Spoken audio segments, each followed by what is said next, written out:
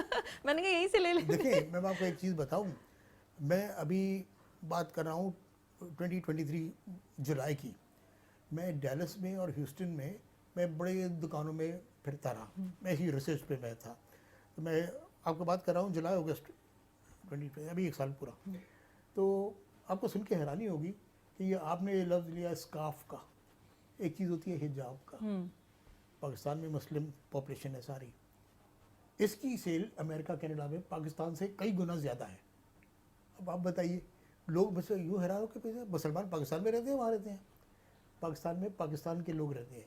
اب پاکستان کی خواتین، اگر پاکستان کی آبادی کا 50% ہے اور 50% خواتین میں 20% 25% حجاب اور یہ چیزیں لیتی ہیں. تو باقی جو امریکہ کینیڈا کی میں بات کر رہا ہوں، وہاں پہ 50 ملکوں سے آئے ہوئے مسلم کمیونٹی کے لوگ ہیں، ہر ملک کے. یہ چیز مسلم لیڈیز استعمال کرتی ہیں، پاکستانی لیڈیز نہیں، مسلم لیڈیز استعمال کرتی ہیں. تو بھائی آپ نے کپڑے سے وہ شیپ بنا دے تو الٹیمیٹلی کیا چیز جا رہی ہے؟ آپ کا بنایا ہوا کپڑا جا رہا ہے باہر، بزنس ہو رہا ہے اور اس سے آپ کے ملک کو فائدہ ہو رہا ہے. اب بزنس میں لینے والا جس چیز کا ہے وہ اس شیپ میں بنا ہے. میں سمجھتی ہوں کہ آنے والے دنوں میں ہم سبھی اس چیز کو بڑا یاد بھی رکھیں گے. اور اللہ تعالیٰ نے وہی کہا نا، اللہ تعالیٰ نے جب کسی سے کام لینا ہوتا ہے تو اس کو اس جگہ پہ اس وقت وہاں موجود ہونا پڑتا ہے. تو we would like to know کہ ایسی کون سی چیزیں ہیں جو آپ کو خود بھی بڑی خوشی ہوتی ہے کہ اللہ تعالیٰ نے وہ کام جو ہے آپ سے لینا تھا اور وہ لیا. دیکھیں ٹو بی ویری آنیسٹ کہ میں تو ایک عام شہری ہوں پاکستان کا، اور میں کوئی بہت زیادہ لائق قابل آدمی نہیں ہوں، اور بھی بہت سارے لوگ ہیں. لیکن ایک چیز جو اللہ تعالیٰ نے مجھے دی ہے وہ یہ دی ہے کہ اپنے ٹیلنٹ کو آپ صحیح مارکیٹ کریں اور اپنے ٹیلنٹ کا صحیح افیکٹو یوٹیلائزیشن کریں. مطلب میں یہ نہیں کہہ رہا میں بہت ذہین آدمی ہوں، بہت سارے مجھ سے بہت زیادہ ذہین بہت لوگ موجود ہیں، نصیب پہ بھی یقین رکھتے ہیں، لیکن انہوں نے اس کو یوٹیلائز نہیں کیا، انہوں نے اپنے آپ کی شناخت نہیں کی. تو وہ شناخت میں نے کی. اب میں کس طرح سے جانا پہچانا جاتا ہوں کہ آپ بھی میرے پاس آئی ہیں انٹرویو کے لیے کہ میں انٹرنیشنل مارکیٹنگ کا ایکسپرٹ ہوں. تو بھائی میں نے اخباروں میں پاکستان کے باہر کے اخباروں میں انٹرویوز میرے آرٹیکلز میرے آتے رہتے ہیں. تو میرے آرٹیکلز انٹرنیشنل مارکیٹنگ پہ آتے ہیں. تو اب ظاہر ہے ہر کوئی، ایک وقت تو یہ تھا کہ سڑک پہ میری گاڑی رکتی تھی سگنل پہ تو لوگ آ کے اپنے مسئلے مسائل پیش کرنے لگتے تھے کہ ایسے ایسے. تو لوگوں کو میں نے بتایا. تو جیسے وہی میں کہہ رہا ہوں نا کہ مارکیٹنگ کرنے کے لیے مطلب ایوری ون شوڈ نو کہ what do you have to market. تو what do I have to market, I have my talent to market. وہ میں نے لوگوں کو بتایا تو پھر لوگوں نے یہ چیز لینا شروع کی. تو اسی طرح سے اب مجھے پڑھانے والے بڑا مشہور نام بھی ڈاکٹر وہاب، کون نہیں جانتا پاکستان میں مارکیٹنگ کا، مطلب طالب علم تو خیر 100% جانتے ہیں. تو میں یہ تو دعویٰ نہیں کر سکتا کہ وہاب صاحب اس سے زیادہ ذہین ہوں میں. اپنی ایمبیسیز میں، کیونکہ وہ ان کے پاس یہ ذمہ داری تجارت کی، تو انہوں نے کہا ہم ایسے لوگوں کو اب اپوائنٹ کر رہے ہیں جو بڑے سیریس ہیں اور ملک کے لیے کچھ کرنا چاہتے ہیں، ہم وہاں پہ اب ان کو بھیجیں. یہ میں نے ابھی ریسنٹلی ایک انٹرویو کیا تھا تو مجھے یہ سن کے بہت، اور وہ یونیورسٹی سے اسپیشلی ایسے بچے، تو مجھے سن کے خوشی ہوئی تھی ایٹ لیسٹ کہ یہ کچھ ہم آنے والے دنوں میں چینج. آپ کی خوشی مٹیریلائز ہو. لیکن میں آپ کو بتاؤں میری ساری لائف، میرا پریکٹیکل لائف جو ہے نا تجارت پہ گزری ہے. میں جرمن لینگویج کا انٹرپریٹر بھی ہوں، میں رہا بھی ہوں جرمنی میں، تو مجھے لینگویج پہ مہارت ہے. اور پھر جرمنی سے آئی ہوئے ٹریڈ ڈیلیگیشنز کو بھی میں انٹرپریٹ کرتا رہا ہوں. بات یہی مجھے، اور پھر میں چیمبر آف کامرس میں بھی رہا ہوں. تو میرا نام آیا کہ پاکستان کا کمرشل ٹیچی ان کو بنایا جائے. میرے اپوائنٹمنٹ ہو گیا، میرے لیٹرز آ گئے، سب کچھ آ گئے. لیکن بعد وہ سیاست کی نظر ہو گئی. ڈیفینیٹلی فزیکلی مینٹلی آپ اپنے آپ کو تندرست رکھتے ہیں، صحت مند رکھتے ہیں. تو ابھی بھی جس طرح سے آپ شعبے سے وابستہ ہیں، آپ خود ٹیچنگ میں ہیں، خود بھی آپ بچوں کو پڑھاتے ہیں، اپنا خیال کیسے کرتے ہیں؟ کس طرح سے اپنی ماشاء اللہ سے ابھی بھی ہمارے ناظرین دیکھ رہے ہیں خود کو بڑا اچھا مینٹین کیا ہوا ہے. دیکھیں آپ کی بات بالکل صحیح ہے. اور بلکہ میں سمجھتا ہوں کہ مجھے آپ کے اس سوال سے موقع مل گیا کہ پاکستان میں کیمرے کی توسط سے بیٹھے ہوئے نوجوانوں کو میسج دوں کہ پلیز بی ایکٹیو، سست نہ بنے. اور ایک ہمارے مذہب کا حکم ہے، سنت کو آپ اڈاپٹ کریں. میں رات 10 بجے کے بعد جاگ نہیں سکتا، بہت مشکل ہے مجھے رات 10 بجے کے بعد جاگنا، انلیس کہ بہت ضروری ہو. میں صبح اذان کے بعد بستر پہ لیٹ نہیں سکتا. میں نہیں لیٹ سکتا. اب جب سے یہ آن لائن کام شروع ہوا ہے تو میں تو بس فجر کے بعد نماز پڑھی. نہیں تو وہ آپ کا وہ جو آپ کیونکہ لیکچرز دیتے ہیں وہ جو آپ کو پتہ ہے امریکہ اور پاکستان کا ٹائم بڑا ڈفرینس ہوتا ہے تو وہ پھر کیسے مینیج کرتے ہیں؟ نہیں وہ تو پھر ہم کر لیتے ہیں, ایک آدھ دفعہ کر لیتے ہیں, اور وہ بھی اتنی آدھی رات کا ہم لیکچرز نہیں دیتے. ہم تو ورچوئل دیتے ہیں, یہاں سے لیکچرز دیتے ہیں.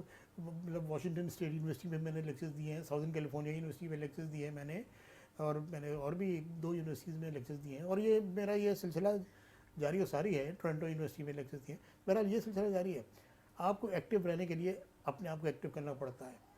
تو الحمدللہ سر آپ بتا دیں وہ راز نہیں بتانا چاہ رہے جو رننگ کرتے ہیں جوانی میں کھیلتے ہیں. اسکواش کا کھلاڑی تھا میں, اور الحمدللہ ایسی خالی ریکٹ چلانے والا نہیں, بڑے ہائیسٹ لیول تک میں پہنچا ہوں. انٹر یونیورسٹیز کا میں کیپٹن تھا. Very nice. تو اسکواش میں بڑے آرام سے, اور روشن خان کے جو والد صاحب جہانگیر خان کے, انہوں نے مجھے کوچنگ کی ہے بہت طویل عرصے. میں ان کا شاگرد تھا, اور انہوں نے. تو آپ نے اس کو کیوں نہیں لیا, سیریس ہو کے کیوں نہیں کھیلے آپ ویسے؟ دیکھیے مجھے انہوں نے بڑا صحیح مشورہ دیا تھا روشن خان نے, اور وہ مشورہ بالکل صحیح تھا. میرے ابا کو بھی بلا کر انہوں نے مشورہ دیا تھا کہ اب اس کو یا تو کورٹ میں اتار دو, پھر باقی سب بھول جاؤ, یا نہیں تو پھر کورٹ سے اٹھا لو, پڑھائی پہ لگا دو. تو وہ بس پھر میرا آپشن تھا کہ میں کہا کہ پڑھ لوں گا میں, تو وہ پڑھائی کی میں نے. اگر میں ہوتا تو پھر پڑھائی چھوڑ جاتا, تو پھر میں اس وقت میں نہیں پڑھ سکتا. تو اسکواش پہ میں ٹاپ تک گیا. پھر اس کے بعد میں نے اپنے آپ کو فٹ تو رکھنا تھا. تو اب میں آپ کو اپنی عمر کتنی ہے یہ بتا نہیں رہا, لیکن میری عمر کے لوگ ریٹائر ہو کے 10 سال ہو چکے ہیں. اب میری عمر لوگوں کو پتا ہے. وہ رننگ کتنی کرتے ہیں آپ بتا رہے تھے؟ میری الحمدللہ سنڈے کے علاوہ روزانہ میری ریگولرلی رننگ ہوتی ہے. اور رننگ میں جو ہے دیکھیے 400 میٹرز ملٹیپلائی بائی 12 کبھی 16 راؤنڈ, یعنی 4000 راؤنڈ 6000 راؤنڈ, مطلب 6 کلومیٹرز یہ میری ڈیلی ہوتی ہے. Daily 6 kilometre running. جی اس سے زیادہ ہوتی ہے. عام لوگ ویسے 400 میٹرز کا ایک ٹریک میں اس کے میں 12-16 راؤنڈ لگاتا ہوں میں. یعنی اپنا 400 میٹرز ملٹیپلائی بائی 16 اگر لگا لیں آپ, تو اتنے میں راؤنڈس کرتا ہوں اور ریگولر کرتا ہوں. اور آپ یقین کیجئے کہ at this age, just believe me, I am the youngest in my lot جو میرے ساتھ جاگنگ کرتے ہیں. مجھ سے 72nd برتھ ڈے بن رہی ہے آپ کے ہاکی کے کھلاڑی سمیع اللہ, جاگنگ ہوتی ہے میرے ساتھ ہیں, میرے نیبرز ہیں, وہ مجھ سے زیادہ ان کی جاگنگ ہوتی ہے. تو یہ چیز جو ہے الحمدللہ اس ایج تک میری جاری ہے. یہ ویری نائس سر, اس کے لیے تو کلیپنگ بنتی ہے. میں تو بلکہ یہ میرا آپ ٹیلی کاسٹ کریں گے تو شاید 6 سپٹمبر کو ہی ہوگا. تو میرے بڑے اچھے دوست جو میرے کوچنگ کے فلائنگ ہارس استاد ہیں سمیع اللہ صاحب, تو وہ بھی دیکھیں تو الحمدللہ وہ ہیں ایسے ہی وہ. تو اس طرح سے میں نے بتایا نا کہ at this age I am the youngest in my day. Very nice sir, بہت شکریہ. اور آپ نے بہترین میسج بھی دیا ہے ہمارے دیکھنے والوں کے لیے, ینگسٹرز کے لیے بھی. ینگسٹرز کو میرا آپ کے کیمرے کی طرف سے ایک میسج ہے کہ ہر لمحہ اپنی زندگی کا افیکٹو یوٹیلائزیشن کرو, اور آپ کیریئر کاؤنسلنگ کرو. اپنے بچوں کو آپ اعلیٰ سے اعلیٰ ترین تعلیم دو, اور اچھا انسان بنائیں. دیکھیے اچھی تعلیم دیں گے وہ اچھا انسان بنیں گے. اور اچھا انسان بچے کو کبھی بول کر نہیں بنا جاتا ہے کہ یہ کام نہیں کرو, یہ کام کرو. آپ اپنے اعمال دکھاؤ, بچہ وہ کرے گا. بچہ کبھی بول کے نہیں کرے گا, مارے ڈنڈے پکڑ کے یہ کیوں کیا, یہ بدتمیزی کی, ایسے کرو نہیں, آپ خود کرو, بچہ خود کرے گا وہ. تو یہی چیز میں کہتا ہوں کہ یہ سب کو کرنا چاہیے. الحمدللہ میں کہہ رہا ہوں کہ اب اتنی میری زندگی گزر گئی ہے جب میں نے دیکھ لیا کہ الحمدللہ میرے تینوں بچے ماسٹرز ڈگری ہولڈر ہیں میرے, ماشاءاللہ سے سب نے, اور اچھی سے اچھی جگہ پر ہے, اچھی سے اچھی پڑھائی پر ہے. کیوں؟ اس لیے پڑھائی, میری بیوی الحمدللہ لٹریٹ لیڈی, تو وہ بھی پروفیشنل ہے, ٹیچنگ لائن کی ہے, میں بھی ٹیچنگ لائن کا ہوں, اور بچوں میں سے کوئی ٹیچنگ لائن ماشاءاللہ سر.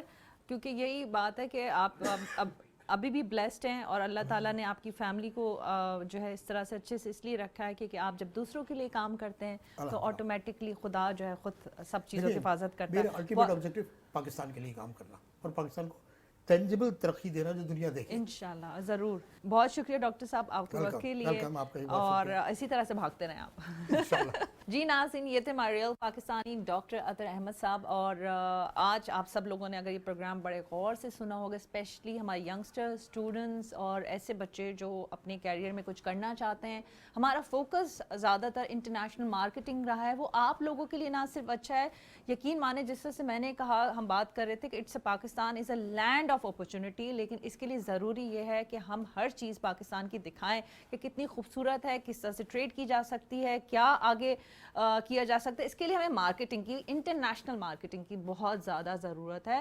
تو ہم اپنے بچوں کو، ینگسٹرز کو یہی کہیں گے کہ اگر آپ اپنے کوئی بھی کیریئر میں کچھ بھی کرنا چاہیں، بس یہ بات، یہ سوچ ضرور رکھیں کہ اپنے ملک، اپنے لوگوں کے لیے کام کرنا ہے. آپ اگر اچھی سوچ رکھیں گے، کچھ کرنا چاہیں گے، نہ صرف یہ ملک ترقی کرے گا کہ آٹومیٹکلی آپ خود بھی ترقی کریں گے.